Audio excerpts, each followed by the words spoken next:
গায়রুল্লাহর নামে কসম খেলে এটি অশুদ্ধ হয়, কসম হয় না, এটি মারাত্মক গুনাহ হয়।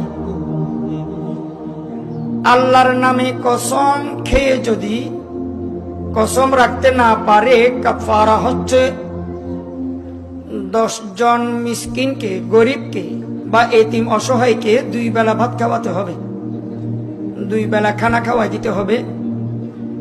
2 বেলা খানা খাওয়াতে কষ্ট হলে 10 জন গরিব অসহায়কে কাপড় চোপড় দিতে হবে, কসমের কাফারা। সেটাও যদি অসম্ভব হয়, কষ্ট হয়, তাহলে লাগাতার 3টা রোজা রেখে দিতে হবে।